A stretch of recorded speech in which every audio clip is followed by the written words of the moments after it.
The scar ran from Grace Jensen's temple to her jaw, a jagged pink line that told a story she wished she could forget. And as she stepped off the dusty stagecoach in Gunnison, Colorado, in the summer of 1878, she knew the whispers would start all over again. She clutched her worn carpet bag tighter, her knuckles white beneath the thin cotton gloves that had seen better days. The afternoon sun beat down mercilessly on the main street, turning the dirt road into a shimmering haze. Grace kept her head low, her bonnet pulled forward to hide as much of her face as possible. It had become second nature now, this hiding, this constant awareness of how people looked at her. Damaged goods, her aunt had called her before she left Kansas City. No decent man will want you now, not with that face and what happened. Grace had learned not to cry anymore. Tears did nothing but make her eyes red and draw more attention. She needed to find the boarding house, get settled, and start her new position as a schoolteacher. The town council had hired her based on her credentials alone, through correspondence. They did not know about the scar, about the raid that had left her family dead, and her face permanently marked by a Comanchero's blade 2 years ago. She had been 20 then, and her life had changed in a single terrible night. The boarding house stood at the end of Main Street, a 2-story wooden structure that looked clean enough. Grace walked quickly, ignoring the stares from the townspeople who paused in their daily activities to watch the newcomer. She could feel their eyes on her, could almost hear their thoughts as they noticed the scar. "You must be Miss Jensen," a kindly woman in her 50s said as Grace entered the boarding house. "I'm Martha Pritchard. Welcome to Gunnison." "Thank you," Grace said softly, grateful that Martha's eyes showed only warmth, not pity or disgust. "Let me show you to your room. You must be exhausted from your journey." The room was small but clean, with a window overlooking the mountains in the distance. Grace set down her bag and sank onto the bed, finally allowing herself to breathe. She had made it. A new town, a new start. Maybe here she could build some semblance of a life, even if it would be a solitary one.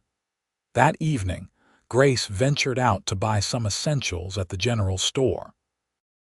The proprietor, a portly man named Harold Sims, greeted her with a smile that faded slightly when he saw her face fully in the lamplight. "You are the new schoolteacher," he said, not quite a question. "Yes, sir. I start next week." "Well, we are glad to have someone educated to teach the children." His tone was polite, but Grace recognized the reservation in his voice. She had heard it before many times. As she gathered her items, the bell above the door chimed. Grace did not look up immediately, focused on selecting fabric for a new dress. "Evening, Owen," Harold called out. "Harold," a deep voice responded. "I need some supplies for the ranch." Grace glanced up briefly and saw a tall man, broad-shouldered and lean, with sun-weathered skin and dark hair that touched his collar. He wore dusty work clothes and a hat that had seen years of use.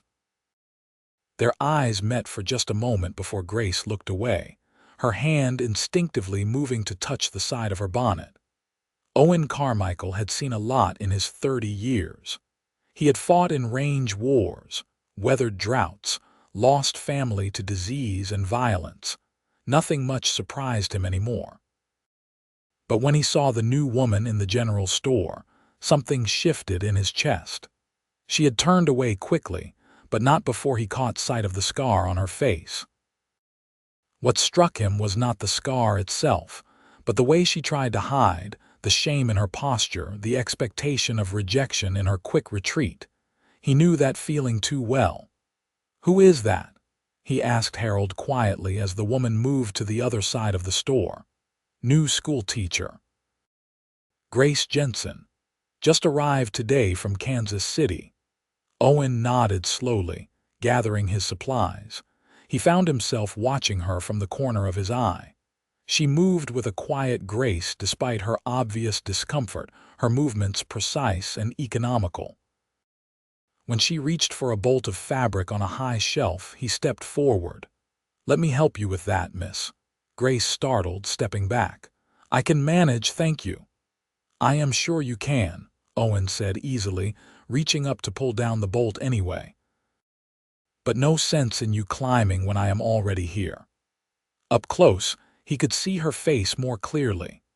The scar was significant, yes, but her eyes were remarkable, a clear gray-green like river stones. She was pretty, he realized, very pretty, despite what someone had done to her. "Thank you," she said quietly, taking the fabric. "Owen Carmichael," he said, touching the brim of his hat. "I run a cattle ranch about 5 miles north of town, Grace Jensen. Welcome to Gunnison, Miss Jensen." She nodded but did not meet his eyes, hurrying to the counter to pay for her purchases. Owen watched her go, something tugging at his heart. He had seen enough of the world to recognize pain when he saw it, and this woman carried it like a heavy burden. Over the next week, Grace prepared for her first day of teaching. The schoolhouse was a simple one-room building on the edge of town, with benches for the students and a wood stove for heat in the winter months. She spent her days organizing books, preparing lessons, and trying to ignore the whispers that followed her everywhere. The townspeople were not unkind exactly, but they were curious and wary. Grace knew what they said about her, the speculation about what had happened to her face. She heard the word damaged more than once, usually followed by pitying looks or worse, knowing glances that suggested she had somehow deserved what happened to her. She threw herself into her work, determined to prove her worth through her teaching. The children would be her purpose now, since other dreams had died with her family on that terrible night. Sunday came, and Grace attended church services in her best dress, a simple gray cotton that she had made herself. She sat in the back, hoping to go unnoticed, but she felt the stares nonetheless. The minister, Reverend Thomas, gave a sermon about charity and kindness that felt pointed, though his eyes were warm when they landed on her. After the service, several of the mothers approached her to discuss their children. Grace answered their questions patiently, demonstrating her knowledge and competence. She saw the doubt in their faces begin to ease slightly. Perhaps they would judge her on her abilities rather than her appearance. As she left the church, she nearly collided with Owen Carmichael. "Pardon me, Miss Jensen," he said, steadying her with a hand on her elbow. "I was not watching where I was going." "It was my fault," Grace said quickly, stepping back from his touch. "You ready for tomorrow?" "First day with the children," she was surprised he remembered. "As ready as I can be. You will do fine. We have needed a good teacher for a while now. The last one could barely rate himself." Despite herself, Grace smiled slightly. "I assure you, Mr. Carmichael, I can read quite well." "Owen," he corrected, and I never doubted it for a moment. There was something in his tone, a sincerity that made Grace look up at him. His eyes were brown, she noticed, a warm brown that reminded her of good earth. He was looking directly at her face, not flinching from the scar, not pretending it was not there, but not making it the only thing he saw either. "I should go," she said, uncomfortable with the attention. "Of course. Good luck tomorrow, Miss Jensen." She nodded and hurried away, her heart beating faster than it should. She did not understand why his simple kindness affected her so much, why his gaze had made her feel seen rather than exposed. The first day of school went better than Grace had hoped. She had 12 students ranging from 6 to 14 years old, all eager to learn despite the summer heat that made the schoolroom stuffy.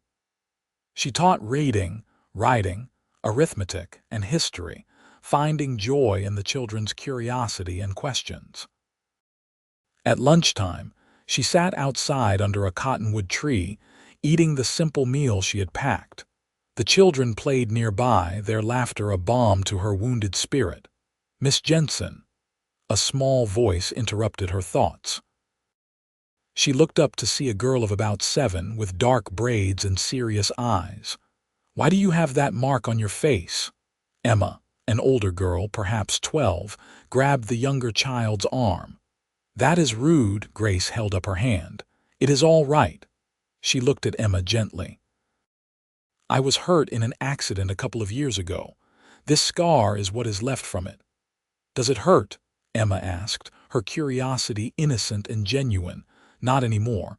It hurt when it happened, but now it is just part of me." "My pa has a scar on his back from a bull that gored him," Emma offered. "He says scars show you survived something hard." Grace felt her throat tighten. "Your pa sounds like a wise man." "He is," Emma beamed. "He is the wisest in the whole territory, I think." The older girl rolled her eyes affectionately.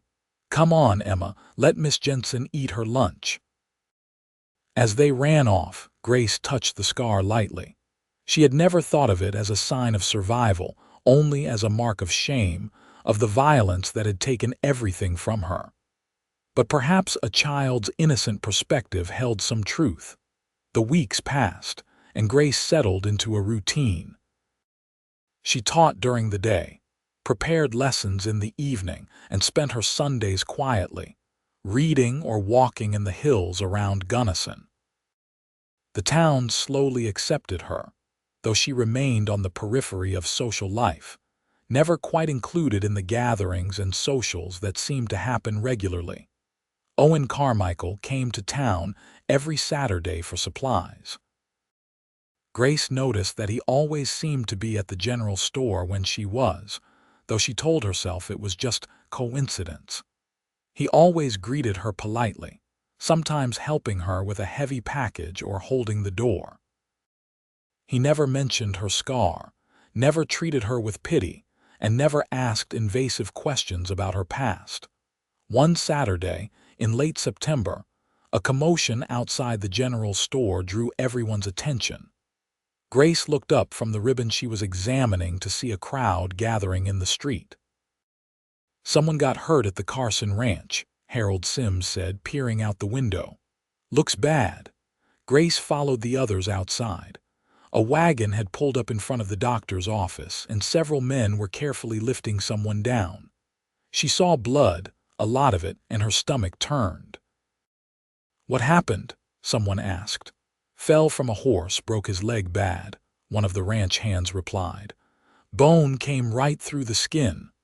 Grace felt dizzy.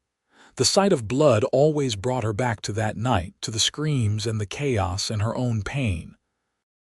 She turned away, trying to steady her breathing. "Miss Jensen, you all right?" She looked up to find Owen beside her, concern in his eyes. "I am fine," she managed. "Just the heat. Come on, let us get you some water." He gently guided her back into the general store, his hand barely touching her elbow but somehow steadying her nonetheless. Harold quickly provided a cup of water, which Grace drank gratefully. "Thank you," she said when her breathing had normalized. "You looked like you had seen a ghost," Owen said quietly.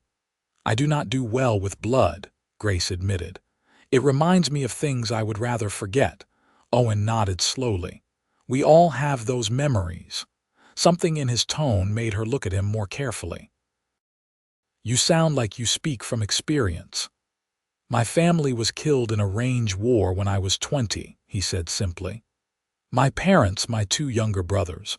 I was away at the time, driving cattle to market. When I came back, they were all gone. Our ranch burned. Everything destroyed." Grace drew in a sharp breath. "I am so sorry." "It was 10 years ago now. The pain fades, but it never quite goes away, does it?" "No," Grace said softly. "It does not."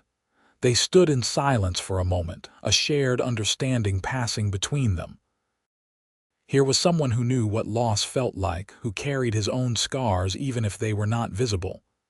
"How did you survive it?" Grace asked. "How did you keep going?" Owen considered the question. "I rebuilt. Started small, just a few head of cattle and a lean-to for shelter. Worked every day until I was too tired to think. And slowly, over the years, I built something new. It is not what I had before, not the family I lost, but it is mine. It is a life worth living. Do you ever feel whole again? Some days more than others, he admitted. But I figure wholeness is not about going back to what you were before. It is about accepting what you are now and building from there. Grace felt tears prick her eyes. No one had ever spoken to her this way with such honest understanding. "Thank you," she whispered. "For what?" "For not treating me like I am broken." Owen's eyes were gentle. "You are not broken, Miss Jensen. You are someone who survived something terrible and had the courage to keep going. That is not weakness. That is strength." Grace had to look away, overwhelmed by the emotion his words stirred in her. All this time, she had believed what her aunt and others had told her, that she was damaged, diminished, worth less because of what had happened to her. But Owen saw her differently.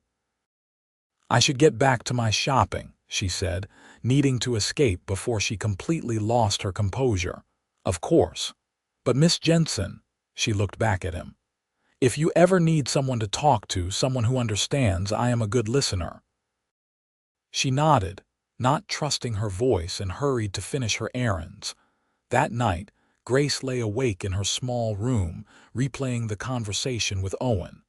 She thought about what he had said about rebuilding, about accepting what you are now. Could she do that? Could she stop seeing herself through the lens of what had been taken from her, and instead focus on what she still had? She thought about her students, how they looked at her with respect and affection. She thought about the satisfaction she felt when she helped a child understand a difficult concept. She thought about the beauty of the Colorado mountains, the kindness of Martha at the boarding house, the simple pleasures of a life lived quietly. And she thought about Owen, about the warmth in his eyes and the sincerity in his voice. She barely knew him, yet he had given her something precious, a different way of seeing herself. The next morning, Grace walked to church with her head held a little higher. She sat in her usual place in the back, but when several women invited her to join them for tea after the service, she accepted. The gathering was at the home of Elizabeth Morrison, the banker's wife. Grace felt self-conscious among the well-dressed women, but they welcomed her warmly, asking about her teaching and sharing stories about their children. "My son says you are the best teacher he has ever had," Elizabeth said. "He actually wants to do his homework now, which is a miracle." Grace smiled. "Thomas is a bright boy. He has a real aptitude for mathematics." "That certainly did not come from me," Elizabeth laughed. "I can barely balance my household accounts." As the conversation flowed, Grace began to relax. These women were not judging her, not whispering about her scar. They were treating her as one of them, a professional woman worthy of respect. "We have a harvest dance coming up next month," another woman, Sarah Dunbar, said. "You should come, Grace. It is one of the highlights of the season." "I do not dance," Grace said quickly. "You do not have to dance. Just come and enjoy the music and the food. It is a lovely time." Grace hesitated, but the hopeful looks on their faces made her reconsider. "Perhaps I will." "Wonderful. We can all go together."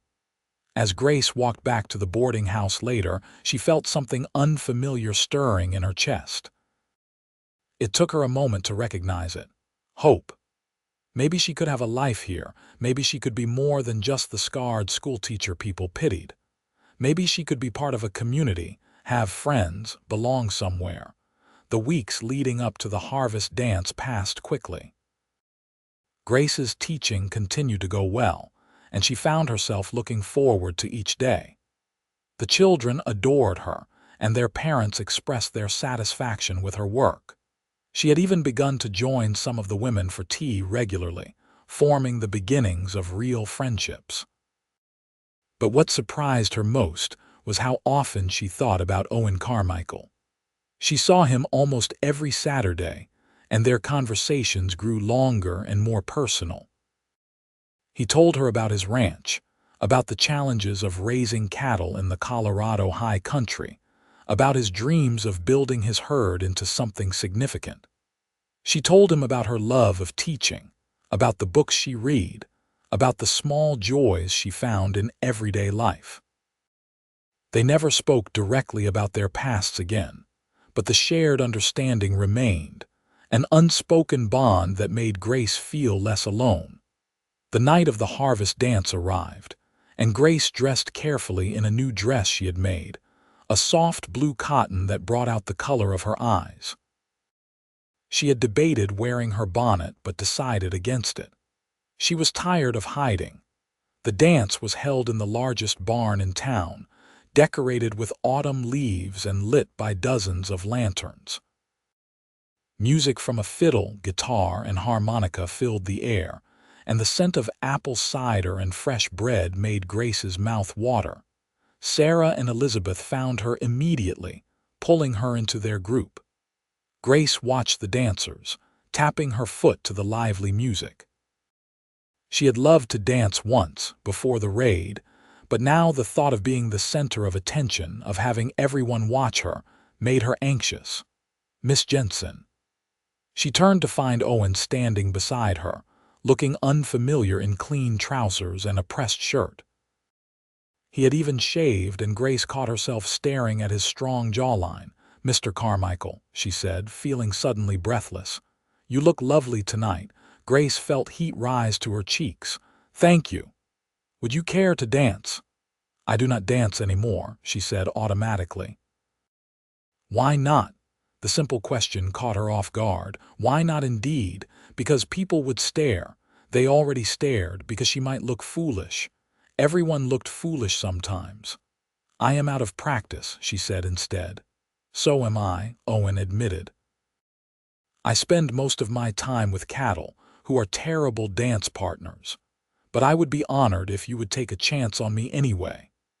Grace looked into his warm brown eyes and saw only kindness and sincerity.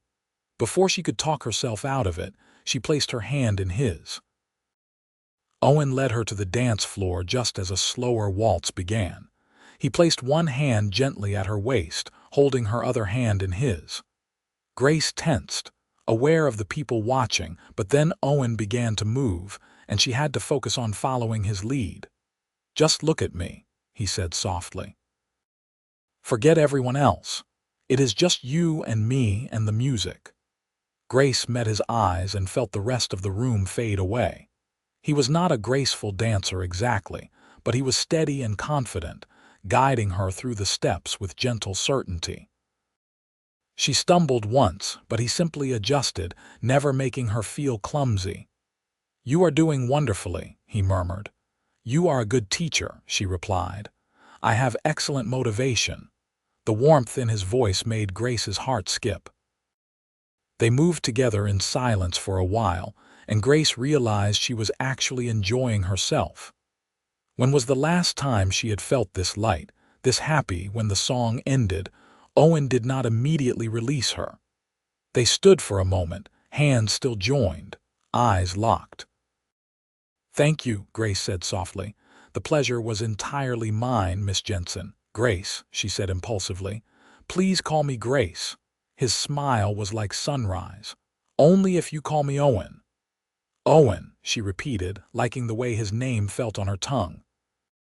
The evening continued, and Grace found herself dancing several more times, always with Owen. Between dances, they talked and laughed, sharing cider and the delicious food the townswomen had prepared. Grace felt like she was floating, like some heavy weight she had carried for years was finally lifting. As the night drew to a close, Owen offered to walk her back to the boarding house.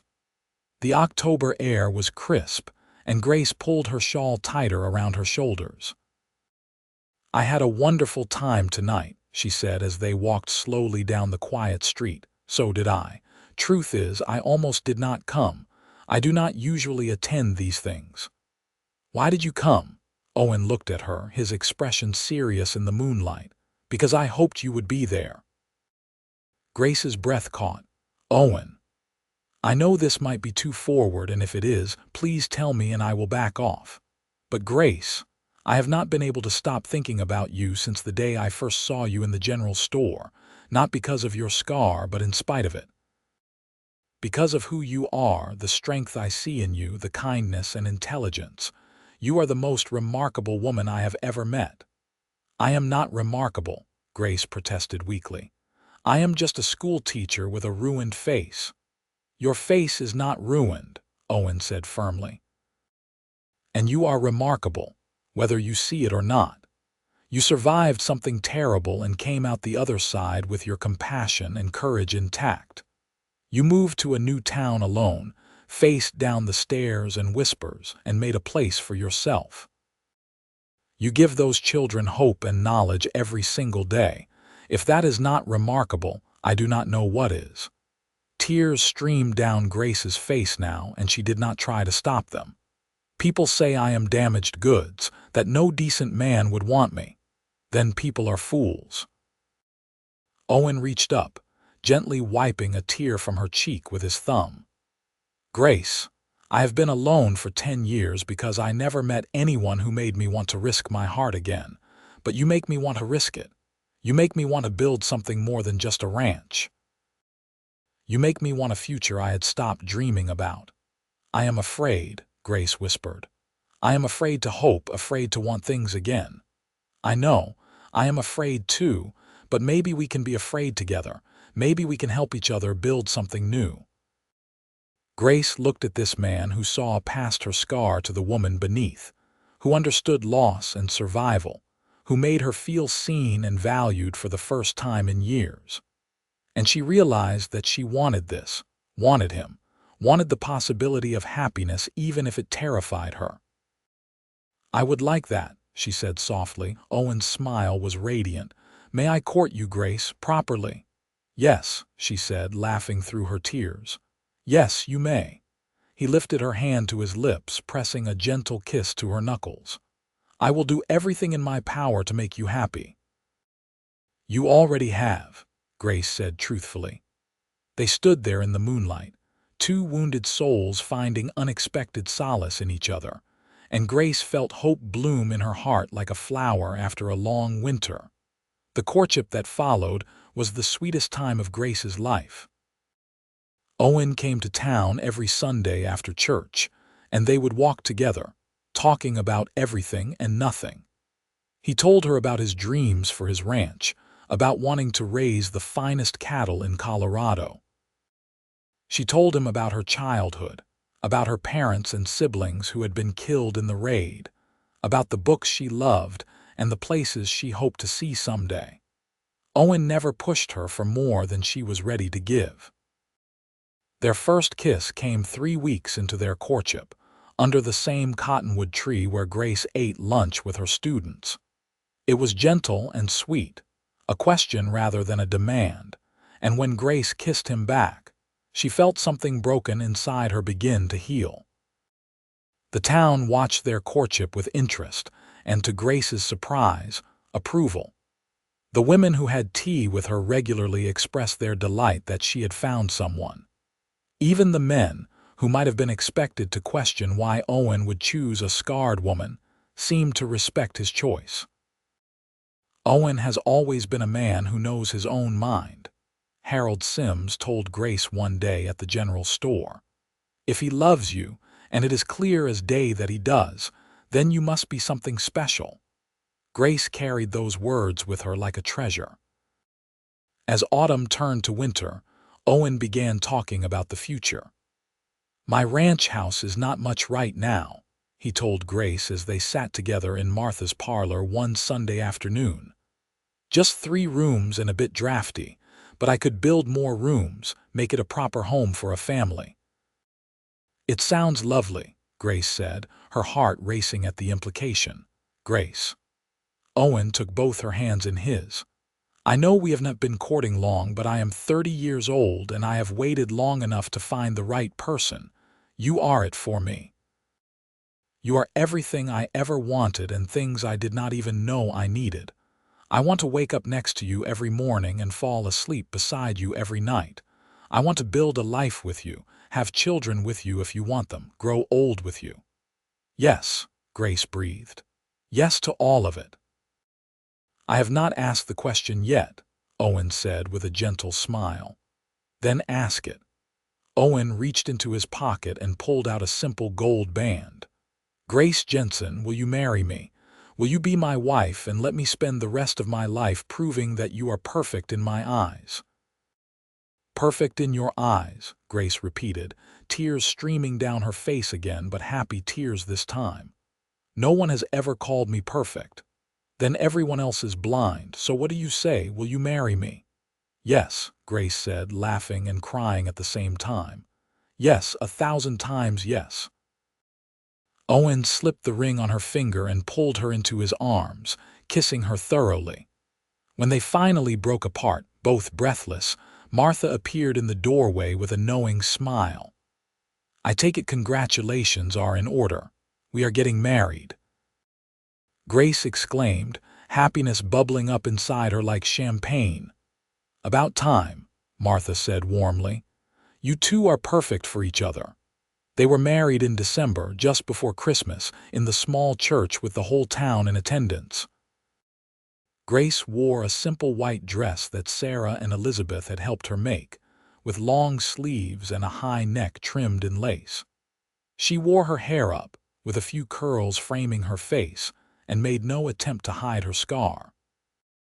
As she walked down the aisle toward Owen, who looked incredibly handsome in his Sunday best, she saw only love and pride in his eyes.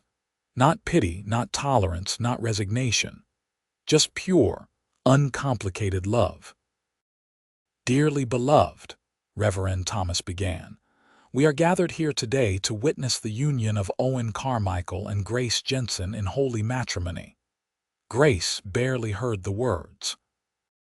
She was too focused on Owen, on the warmth of his hands holding hers, on the way he looked at her like she was the most precious thing in the world. Do you, Owen Carmichael, take this woman to be your lawfully wedded wife, to have and to hold from this day forward for better or worse, for richer or poorer, in sickness and in health, until death do you part? I do, Owen said firmly, his voice carrying through the church. And do you, Grace Jensen, take this man to be your lawfully wedded husband, to have and to hold from this day forward for better or worse, for richer or poorer, in sickness and in health, until death do you part? I do, Grace said, her voice clear and strong. Then by the power vested in me by the territory of Colorado, I now pronounce you husband and wife. Owen, you may kiss your bride. Owen cupped Grace's face gently in his hands, his thumbs tracing the line of her scar with infinite tenderness, and kissed her deeply. The congregation applauded, and Grace felt joy surge through her so powerful it took her breath away. They were married. She was no longer alone, no longer just the damaged woman no one wanted. She was Owen's wife, chosen and cherished and loved. The reception was held at the church hall, with food and music and dancing. Grace danced with her new husband, with Harold Sims, with Reverend Thomas, with anyone who asked. She laughed more than she had in years, accepting congratulations and well wishes from the townspeople who had become her friends. As the sun began to set, Owen took her hand. Ready to go home, Mrs. Carmichael, Mrs. Carmichael, Grace repeated, loving the sound of it. Yes, I am ready. They rode out to the ranch in Owen's wagon, bundled against the December cold. The ranch house came into view as the last light faded from the sky, smoke rising from the chimney where Owen's hired hand, a young man named Peter, had started a fire for them. Welcome home, Grace, Owen said, lifting her down from the wagon. Home. Grace looked at the sturdy house, small but well built, and felt emotion swell in her chest. This was her home now, hers and Owen's together. Owen carried her over the threshold, both of them laughing at the tradition. Inside, the house was warm and cozy. The main room served as kitchen and living area, with a fireplace crackling cheerfully. A small bedroom led off to one side, and Peter's room was on the other side of the house. "I will be staying in the bunkhouse tonight," Peter said, grinning as he grabbed his coat. "Congratulations, boss, Mrs. Carmichael." "Thank you, Peter," Grace said, blushing when they were alone. Owen pulled Grace into his arms. "I love you," he said simply. "I know I have said it before, but I want to keep saying it every day for the rest of our lives." "I love you too," Grace whispered. "I did not think I would ever be able to say those words again, but you made me believe in love again." Their wedding night was tender and sweet. Two people who had been alone for too long finally finding comfort and passion in each other's arms. Owen treated Grace with reverence, as if she were made of something precious and breakable, but also with desire that left no doubt about how much he wanted her. Afterward, lying in his arms with her head on his chest, Grace felt a peace she had not known in years. This was where she belonged. This was home. The winter months that followed were cold but joyful. Grace continued teaching, riding into town each day on the gentle mare Owen had given her as a wedding present. She loved her work, loved coming home to Owen in the evenings, loved the quiet domestic routines they established together. Owen worked hard on the ranch, rising before dawn to tend the cattle and mend fences and do the 100 other tasks that needed doing. But he always made time for Grace, always greeted her with a kiss when she came home, always asked about her day and listened with genuine interest. In the evenings, they would sit by the fire, Owen reading cattle journals while Grace graded papers or worked on sewing projects. Sometimes they would talk for hours about their dreams and plans. Other times they sat in comfortable silence, just happy to be together. "I want to add 2 more rooms to the house in the spring," Owen said one evening in February. "A proper parlor and another bedroom." Another bedroom. Grace looked up from the shirt she was mending. "Well, I hope we will need it eventually," Owen said, a slight blush coloring his cheeks. "For children, I mean, if we are blessed with them." Grace set down her sewing and moved to sit on his lap, wrapping her arms around his neck. "I would love to have children with you. You would make a wonderful mother," Owen said, kissing her forehead. "You are so good with your students. And you would make a wonderful father. You are patient and kind and strong." "Then let us hope God blesses us with a whole houseful," Owen said with a grin. Spring came, and with it new life. The cattle dropped their calves, the meadows turned green, and wildflowers bloomed across the hills. Owen hired more help and began expanding the house as promised.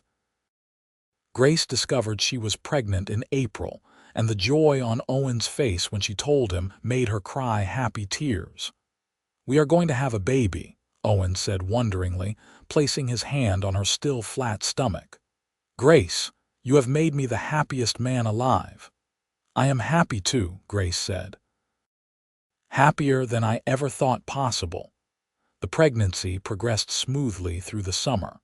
Grace's students were excited about the coming baby, the girls especially wanting to know everything about babies and childbirth. Grace answered their questions as appropriately as she could, touched by their enthusiasm. Sarah and Elizabeth threw her a baby shower in August, with all the women of the town in attendance.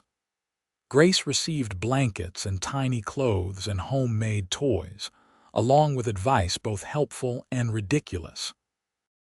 She laughed and ate cake and felt truly part of the community. Owen was attentive to the point of being overprotective. He worried about Grace riding into town, worried about her standing too long at the schoolhouse, worried about every little thing. Grace found it endearing, even when she had to firmly tell him she was perfectly capable of continuing her normal activities. "The baby is fine, and I am fine," she assured him one evening when he fretted about her chopping vegetables. "Women have been doing everyday tasks while pregnant since the beginning of time." "I know," Owen said. "I just want to take care of you, and I love you for it, but you do not need to treat me like I am made of glass." Owen pulled her close, careful of her swelling belly. "You are the most precious thing in my life. I cannot help but worry." "Then worry a little less and kiss me a little more," Grace suggested. Owen was happy to comply. In late September, Grace reluctantly gave up teaching as her pregnancy advanced. The school board had already hired a temporary replacement, a young woman from Denver who would teach until Grace could return after the baby was born. Grace spent her days at the ranch, preparing for the baby and helping with lighter tasks around the house. The baby came on a cold November night, arriving after a labor that lasted 12 hours and left Grace exhausted but exhilarated. Owen stayed with her the whole time, holding her hand and wiping her brow, looking more terrified than Grace had ever seen him. "It is a boy," the midwife, Mrs. Porter, announced as the baby's cries filled the room. "A boy," Owen repeated, awestruck, as Mrs. Porter placed the cleaned and wrapped infant in his arms. "Grace, we have a son." Grace, exhausted but radiating joy, reached for the baby. He was perfect, with a shock of dark hair and tiny fists that waved in the air. "Hello, little one," she whispered. "I am your mama." "What should we name him?" Owen asked, his voice thick with emotion. They had discussed names but had not decided definitively. Now, looking at her son, Grace knew. "Samuel, after my father." "Samuel Carmichael," Owen said, testing it out. "It is perfect. He is perfect." "Just like his father says his mother is," Grace said with a tired smile. Owen leaned down to kiss her gently. "You are amazing. Thank you for our son." The first year of Samuel's life was challenging but wonderful. Grace had never been so tired or so happy. The baby was healthy and growing well, though he did not sleep through the night until he was nearly 6 months old. Owen was a devoted father, getting up with Grace for night feedings and changing diapers without complaint. Grace returned to teaching when Samuel was 4 months old, bringing him with her to school. The students adored having a baby in the classroom, and the older girls helped care for him during lessons. It was unconventional, but the school board made an exception given Grace's excellent teaching record and the difficulty of finding another qualified teacher. As Samuel grew, the ranch prospered. Owen's hard work was paying off, and the herd grew larger and healthier each year. They were not wealthy, but they were comfortable, with enough to live on and a little saved for the future. When Samuel was 2, Grace became pregnant again. This time she was less anxious, knowing what to expect. The pregnancy was easier than the first, and in June of 1882 they welcomed a daughter into the world. "A girl," Owen exclaimed as the baby's cries filled the room. "Grace, we have a daughter." The little girl was smaller than Samuel had been, with wisps of light brown hair and Grace's gray-green eyes. "She is beautiful," Grace said, cradling her daughter. "What should we call her?" Owen asked. "Catherine," Grace said. "After your mother." Owen's eyes filled with tears. "You would name her after my mother. Your mother would have been her grandmother. It seems right to honor her." "Catherine Carmichael," Owen said softly. "Thank you, Grace." Life settled into a happy rhythm. The children grew bright and healthy and loved beyond measure. Samuel was serious and thoughtful, always asking questions and wanting to understand how things worked. Catherine was sunshine personified, laughing easily and making friends with everyone she met. Grace continued teaching, though she reduced her hours to spend more time with the children. Owen expanded the ranch further, buying more land and increasing the herd. They added more rooms to the house over the years, creating a comfortable home filled with love and laughter. The scar on Grace's face faded somewhat over time, but it never disappeared.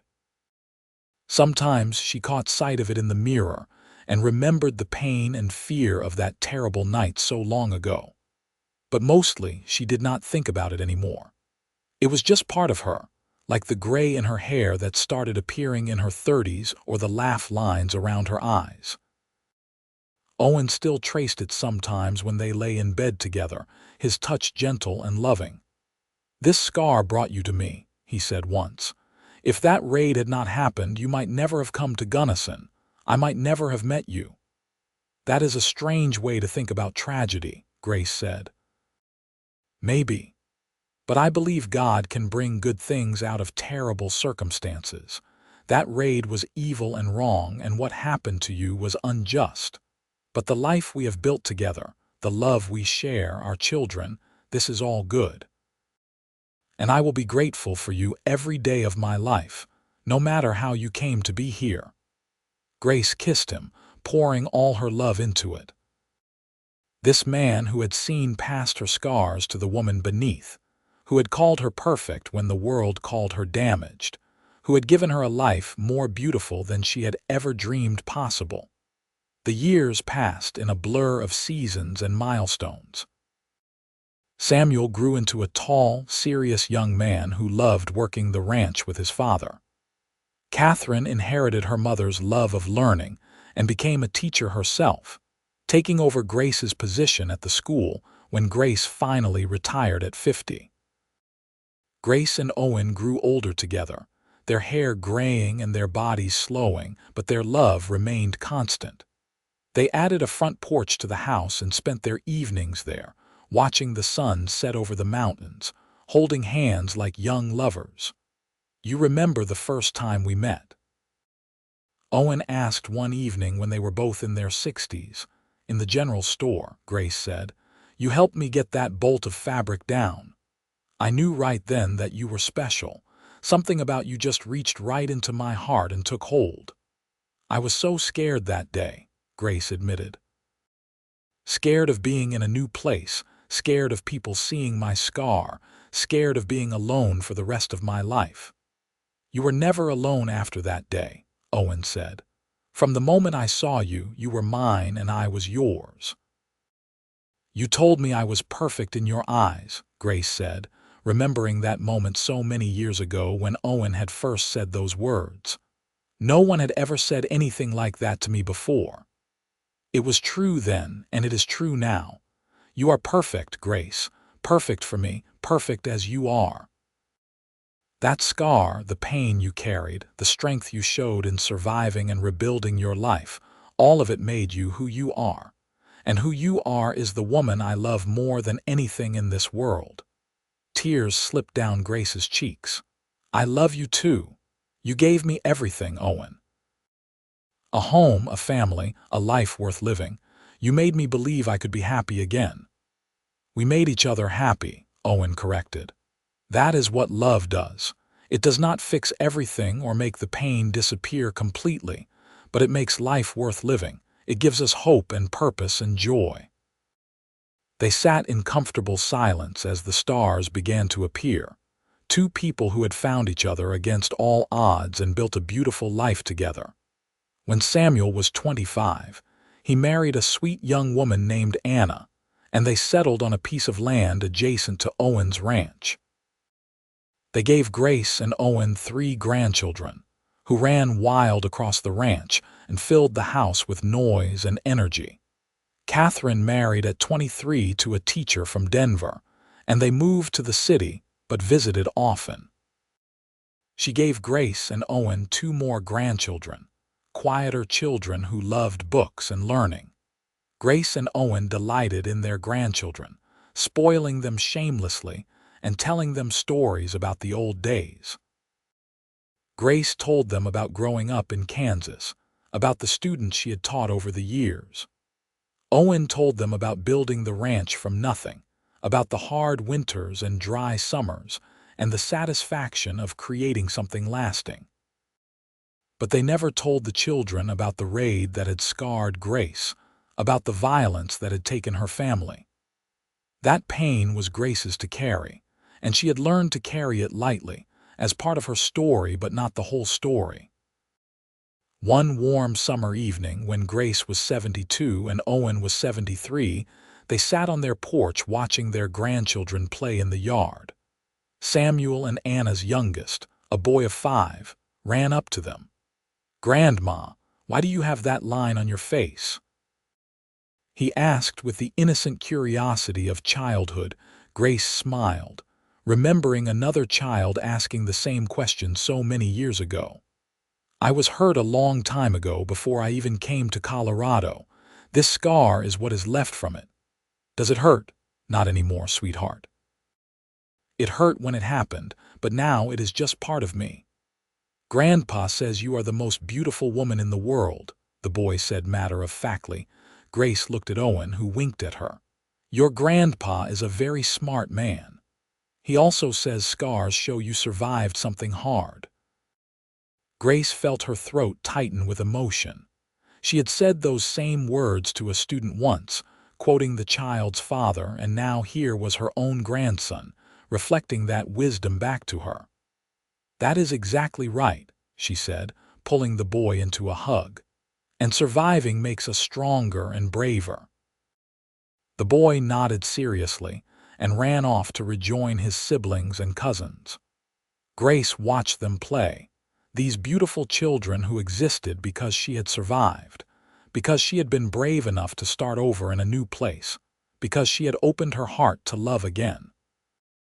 "What are you thinking about?" Owen asked, taking her hand. "About how far we have come, about how much life has given us despite everything we lost." "No regrets, not a single one," Grace said honestly. "Everything I went through led me to you, to this life, to this moment. I would not change any of it. Even the hard parts, they made me who I am. And who I am is exactly who I want to be. Your wife, the mother of our children, the grandmother to these beautiful little ones." Owen raised her hand to his lips and kissed it gently. "You are perfect in my eyes, Grace Carmichael. You always have been, and you always will be." Grace smiled, leaning her head on his shoulder as they watched the sun paint the sky in shades of orange and pink. The scar on her face had faded over the years, but even if it were still as vivid as the day she received it, it would not matter. She had learned that she was not defined by what had been done to her, but by what she had chosen to do afterward. She had chosen courage. She had chosen hope. She had chosen love, and love had given her everything. As the years continued to roll by, Grace and Owen's love remained the foundation of their family. They celebrated 50 years of marriage with a grand party attended by the whole town, their children and grandchildren, and friends they had known for decades. Grace wore a new dress in the same blue as her wedding dress, and Owen looked distinguished with his silver hair and weathered face. 50 years, Grace marveled as they danced together, moving more slowly now but with the same connection they had felt at that first harvest dance so long ago. "Best 50 years of my life," Owen said. "Here is to 50 more." "I do not think we will make it to 120, Grace said with a laugh. "Then we will make every day we have left count." And they did. They spent their remaining years surrounded by family, watching their grandchildren grow, welcoming great-grandchildren into the world. They sat on their porch every evening, talking about their day and their memories and their blessings. They went to church together every Sunday, attended town gatherings, and remained active parts of the Gunnison community. Grace, even in her later years, occasionally helped at the school, reading to the younger children and sharing her love of literature. The current teacher, a young woman fresh from college, looked at Grace with admiration and respect, seeing not a scarred old woman but a pioneer of education in the territory. Owen continued to oversee the ranch even as Samuel took on more of the daily operations. He loved being out with the cattle, riding across the land he had built into something prosperous and lasting. The Carmichael Ranch was known throughout Colorado for the quality of its cattle and the integrity of its owners. When Grace was 78, she fell ill with pneumonia. For 2 weeks, she lay in bed, her breathing labored and her strength fading. Owen never left her side, holding her hand and talking to her even when she was too weak to respond. "You have to fight this," he told her one night when the fever was at its worst. "I am not ready to lose you." "I will never be ready." Grace squeezed his hand weakly. "I have had a good life, Owen, a beautiful life with you." "We have more life to live," Owen insisted. "More grandchildren to spoil, more sunsets to watch, more years to love each other." And Grace, stubborn and strong even after all these years, fought. She fought through the fever and the weakness, fought her way back to health with the same determination that had brought her to Gunnison all those years ago. When she was well enough to sit up and take solid food again, Owen cried tears of relief. "I thought I was going to lose you." "Not yet," Grace said, cupping his weathered face in her hands. "We still have time." They had 8 more years together, years filled with love and laughter and the joy of watching their family grow. They celebrated the marriages of grandchildren, welcomed more great-grandchildren, and saw Samuel's ranch become one of the most successful in the region. On a peaceful autumn evening when Grace was 86 and Owen was 87, they sat on their porch as they had thousands of times before. The sun was setting, painting the mountains in shades of purple and gold. "Beautiful," Grace murmured, her head resting on Owen's shoulder. "Yes," Owen agreed, though he was looking at her instead of the sunset. Grace smiled. "After all these years, you still do that." "Do what?" "Look at me like I am the sunset." "You are more beautiful than any sunset," Owen said simply. They sat in comfortable silence, holding hands, surrounded by the life they had built together. The ranch spread out before them, prosperous and thriving. In the distance, they could see lights in Samuel's house, where their grandchildren and great-grandchildren were gathering for Sunday dinner. "We did good, did we not?" Grace said softly. "We did better than good," Owen replied. "We built something beautiful out of our pain. We created a family, a legacy of love that will continue long after we are gone." "I am glad it was you," Grace said. "I am glad that, of all the people in the world, you were the one who saw me, truly saw me, and loved what you saw." "I am glad you let me," Owen said. "I am glad you were brave enough to trust again, to love again, to build a life with me." Grace turned to look at him, this man who had been her partner, her lover, her best friend for nearly 60 years. His face was lined with age, his hair pure white, his hands gnarled with arthritis. But his eyes were the same warm brown that had captivated her in the general store all those years ago, still full of love and tenderness. "You told me once that I was perfect in your eyes," she said. "Do you remember?" "I remember every word I have ever said to you," Owen replied. "And it is still true. You are perfect, Grace, perfect in every way that matters." "You are perfect too," Grace whispered. "My perfect love." They kissed, a gentle touch of lips that held a lifetime of devotion. The sun slipped below the horizon and stars began to appear in the darkening sky. Grace and Owen Carmichael sat together on their porch, two souls who had found each other against all odds, who had built a beautiful life from the ruins of their pasts, who had proved that love could heal even the deepest wounds. Inside the house, the clock struck 7. Soon their family would arrive for dinner, filling the house with noise and warmth and love. But for now, in this quiet moment, it was just the two of them as it had been from the beginning. "I love you, Owen," Grace said. "I love you, Grace," Owen replied. And in those simple words was everything. A lifetime of devotion, a love that had conquered pain and fear and doubt, a partnership that had created something beautiful and lasting. The damaged goods the world had written off had found her perfect match. The lonely cowboy had found his heart's desire. Together, they had built a legacy of love that would echo through generations. And as the stars wheeled overhead and the night settled softly around them, Grace and Owen Carmichael held each other close, grateful for every moment, every trial, every joy that had brought them to this place. Their story was proof that perfect love does not mean loving someone flawless. It means loving someone completely, scars and all, choosing each other every day, building something beautiful together from whatever life gives you. It means looking at someone the world calls damaged and saying, with absolute conviction and truth, "You are perfect in my eyes." And that perfect love, that complete acceptance, that unwavering devotion, was the greatest gift two people could ever give each other.